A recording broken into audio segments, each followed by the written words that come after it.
Yo, what's up mga tropa? So, oh, napansin ko madaming ko nanood sa video ko tungkol din sa president sa passenger train. So, naisip ko na gawin ko dito sa presidential train. Nakuha ko siya mga 2 or mga 2 on ito mga 1 week ago o mga 1 week ago. Hindi naman to itong video test, di naman siya primarily nakafocus dun sa sa run. Focus mo siya sa mismong train. So, yan, wait lang. So, ito na yung mga tropa. Ganito talaga yung itsura niya. Ang pogi niya, mapogi talaga siya. Presidential train of the United States of America. Tapos may dalawang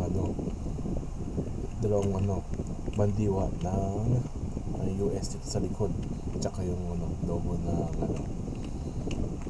presidential. Sa loob may casket ni Abraham Lincoln. Tapos pag nakapatay ka ng mga 25 na souls, pwede siya mag-spawn bilang kakampi.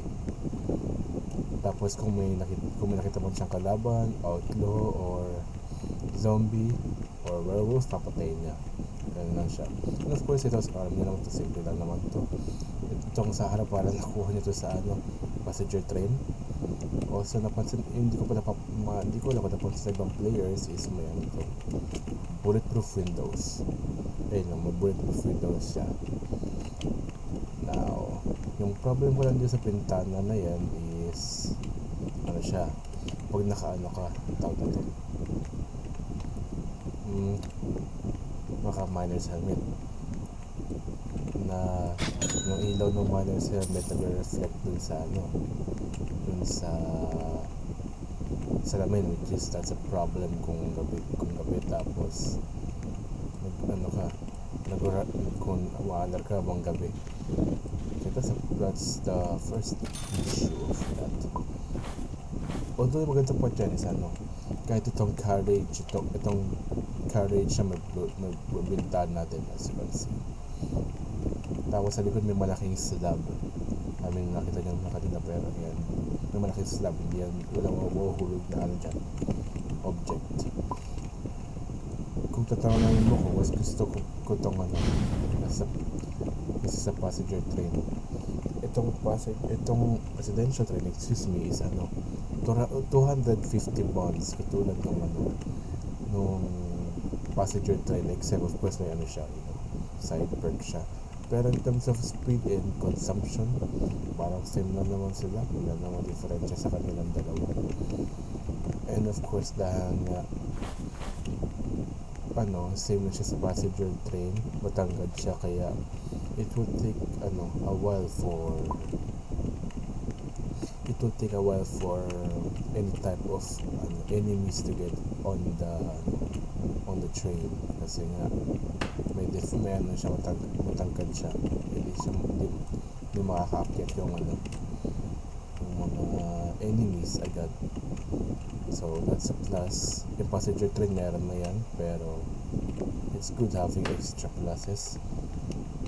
Tsaka sa akin mas gusto ko yung spacious na interior. Yung passenger train kasi madami siya na malaking upuan. The chairs are blocking your way, so you can't really place much in terms of kung anong gamit. Ito mas customizable siya, madami kang space. And sa bubong, yung kisame din ng bubong, mataas-taas din. Pero mas mataas yung kisame nung cattle train at saka nung passenger train.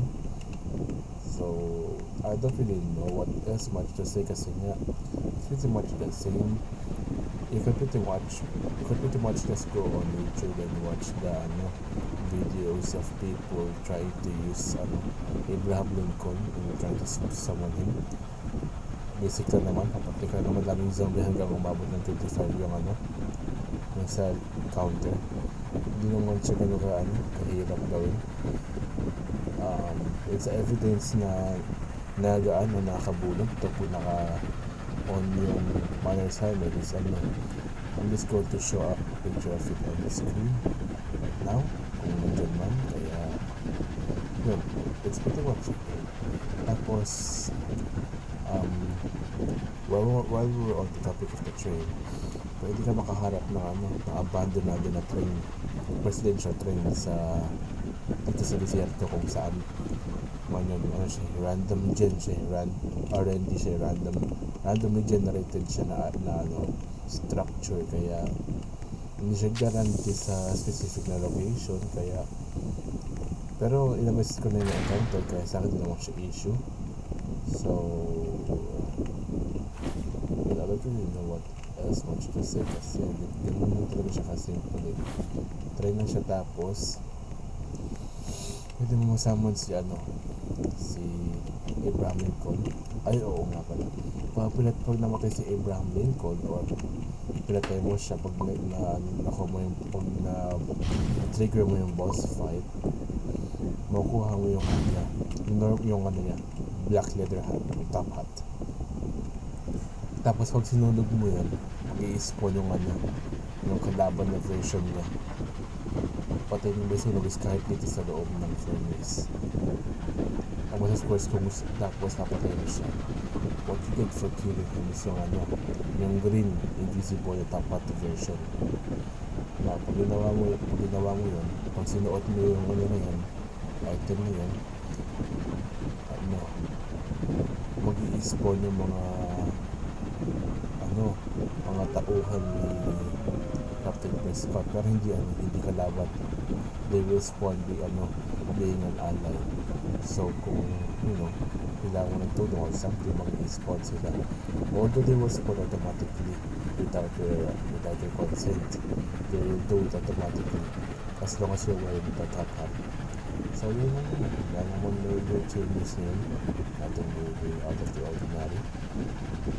So yun, thank you for being here, for watching my very crappy videos, and see you next time. May vlog na tayo bukas, mga update. Then stay tuned.